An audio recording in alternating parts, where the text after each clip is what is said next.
Moreno, talo.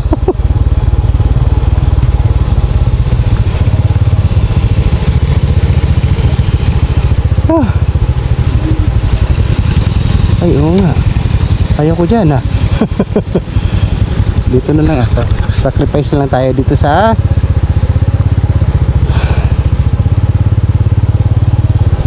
putik. Ayan.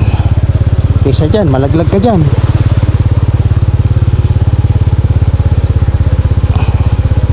Yun.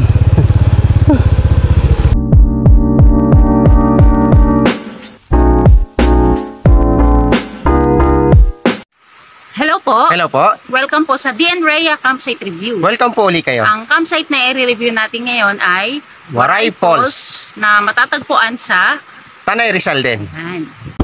Kami ay pupunta ngayon sa Waray Falls. Ito ay natatagong falls na hindi naman ganun kalakihan. Rough road to the max.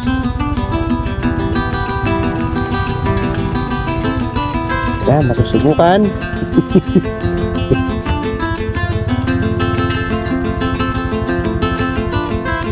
Ang bawat isa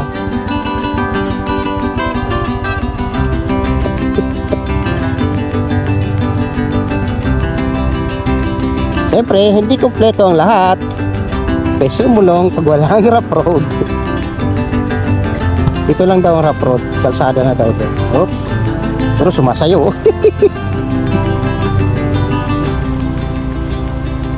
Oh, katapat si Bayaw. Oh, akala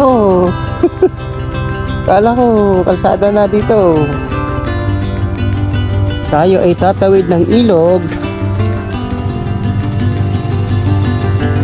Itong ilog na to ay dumaan ng community. Halatang-halata mo. Oh, wow. Malinis ang gulong. Tulas, sayaw. Oh.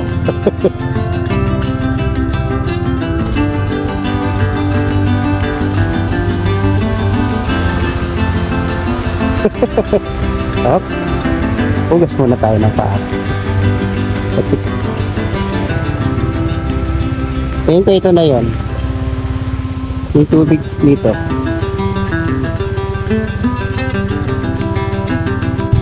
Pakasipain tayo nitong baka.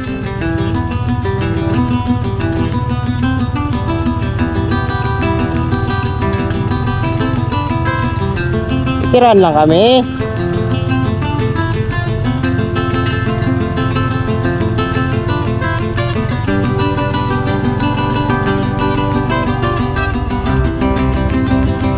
Papapreno yata ako nito sa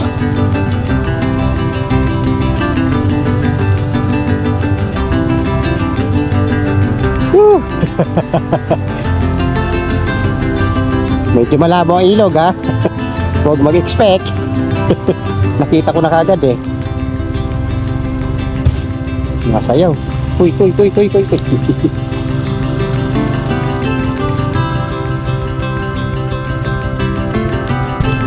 Parang laiban din to ah.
Ito yung papuntang Waray Falls. Nasa harapan ko si Vic. Motobochog. Yeah! Si Ma'am Lane, si Bakoy Palaboy, at si Mrs. Ayan. May tubo, kikita nyo. Ibig sabihin yung pupuntahan namin ay source of water. Malinaw yon, ibig sabihin malinis. Sarap pakinggan yung tunog ng ilog. Dahil sa sunod-sunod na ulan, hindi ganun kalinaw, pero refreshing pa rin. Pareho-pareho. Yan na yata yan. Pero kahit malabo rin, no? Kita mo yung iba yung texture, no? Dito ba yun?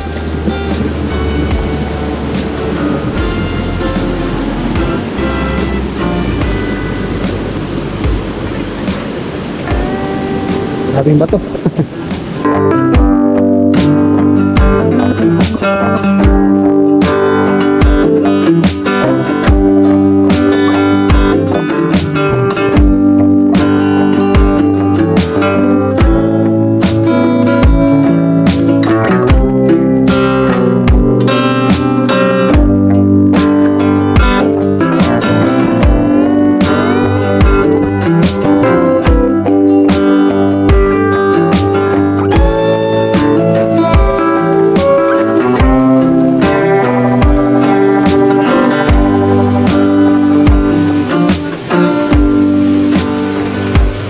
Kaya ba magluto ng denatured ng kanin? Oo, kaya. Kaya. Nagluto na ako eh.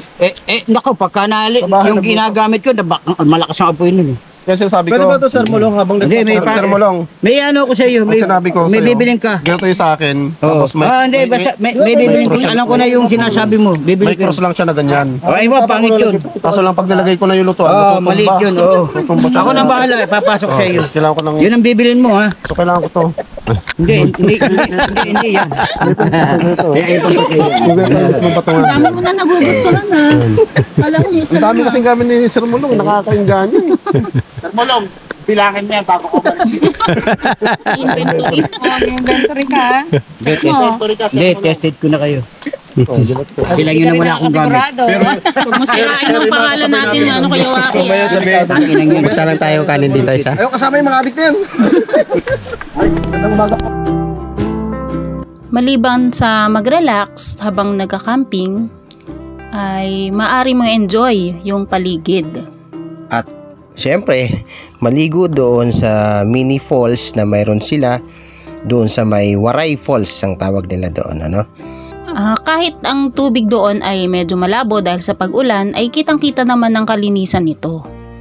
At isa pa, wala tayong ginawa doon kundi magluto, kumain ng salo-salo. At syempre, magkwentuhan ng masasayang mga pangyayari or bagay.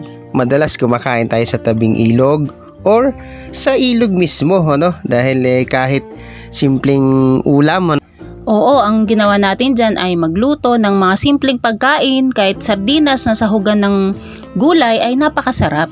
oo, sarap na tayo doon. At ang tatakaw na natin kumain. Yan, sige, bigay na natin ang grade. Ang score na maibibigay ko sa Waray Falls ay 90%. Sa akin naman, ang maibibigay ko dito, although ito ay raw ng 100%, ito ay 92%. Recommendation ko naman dito sa lugar na ito ay although hindi naman talaga siya camping site, pero mas maganda siguro i-promote na bilang campsite dahil napaka-ideal ng lugar. Ito yung may maliliit na lupa na pwedeng gawing camping site. Pwede, ano? Kung sakali man na ituloy nila ito, pwede sila mag-construct dito ng CR, washing area, at saka i-develop nila yung tent pitching area dahil ito ay malapit naman sa kanilang falls. Sila rin naman ang may-ari ng falls. Gawing campsite na nila ito. Ang final score ng Waray Falls ay 91%. Ito ay highly recommended pa rin natin sa mga campers. Ang Waray Falls na ito, kahit simple lang ito, tayo mismo ang nagbigay ng masasayang alaala at activities sa ginawa natin dito. Kaya ang moral lesson natin dito ay colors. Different places, different colors, different moods.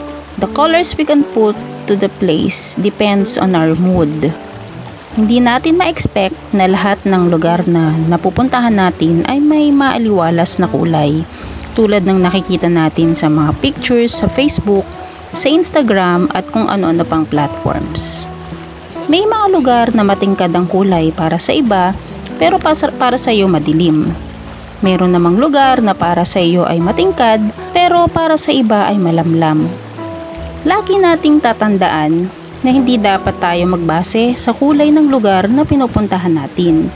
Hindi porke malamlam ang kulay nito, ay ito na ang mood na ipapakita natin. Nasa ating mga kamay kung paano at anong kulay ang i-apply natin sa lugar na ito. Tayo ang maglalagay ng makukulay na dekorasyon, maalingaw-ngaw na ingay ng kasiyahan, at masayang alaala na maiiwan sa ating puso at isipan. Lahat ng lugar ay makulay kung gugustuhin natin. There are hue of colors everywhere. Let the gray color turns to yellow. Kung tayo ay titingala sa kalawakan sa gabi, dalawang kulay lamang ang ating makikita. Puting kulay ng liwanag at itim na kulay ng kadiliman.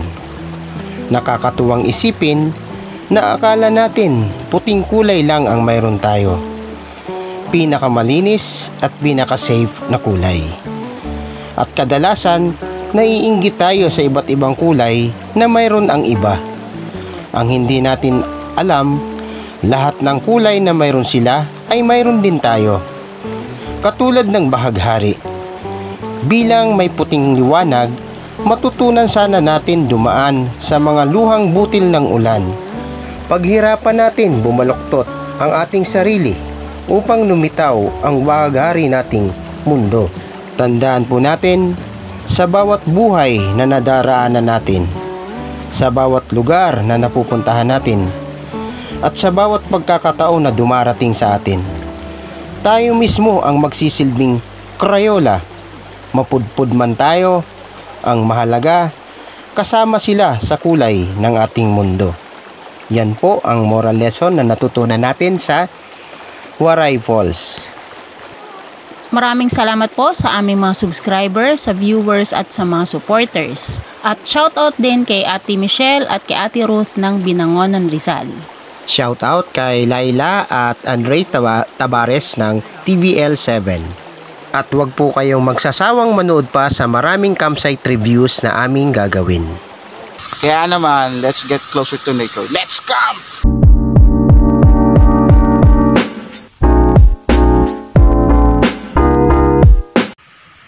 Anong masasabi mo sa daanan? All good. All goods. Siyempre. Camper 1, pass. Basic. Basic. Hindi pa ako natumba eh. Pag natumba, ayun na. Level 2 na. No, hindi pa ako natumba.